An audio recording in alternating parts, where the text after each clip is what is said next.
अस्सलाम वालेकुम नाज़रीन, मैं हूं सलवा स्नैन और आप देख रहे हैं सूर्या न्यूज़ HD। आइए नजर डालते हैं आज की अहम खबरों पर। Hyderabad report Abdul Jabbar Memon. Government girls degree college Kotri में स्टूडेंट्स वेलफेयर डिसिप्लिन काउंसिल की तकरीब हल्फबरदारी। College principal professor Rukhsana Parveen Junejo मेहमान खसूसी थी। हेड ग्रिल CR पेट्रोल्स में SWDC कमेटी के साथ बैजेस तकसीम किए गए। Council member director physical education Ayesha Iram, Fauzia Parveen, Zainab Babar ने मेहमान खुसूसी को अजरक को गुलदस्ते पेश किए। Government girls degree college Kotri के स्टूडेंट्स के वेलफेयर डिसिप्लिन काउंसिल SWDC की तकरीब हल्फबरदारी मुनक्किद की गई, जिसमें शुरू हुए तालीमी सेशन के लिए मुंतखब हेड ग्रिल मुख्तलिफ स्टॉल से बैजेस होल्डर तालबात से हल्फ लिया गया।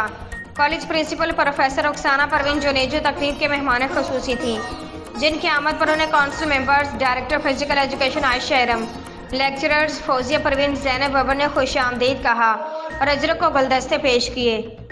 हल्फबरदारी से कबल दिल के शरंगरंग एरिना में college principal professor Rukhsana Parveen Junejo ने काउंसिल मेंबर्स व दीगर असातिज़ा के साथ हेड ग्रिल CRs और पेट्रोल्स में स्टॉल्स और बैजेस की तकसीम की। इस मौके पर अपने खिताब में प्रोफेसर रुखसाना परवीन जुनेजो ने मुंतखब तालबात को अपने अपने फ़राइज़ खुशउस्लूबी और जिम्मेदारी के साथ निभाने की तलकीन की। आज के लिए इतना ही। मज़ीद खबरों और अपडेट्स के लिए देखते रहिए सूर्या न्यूज़ HD।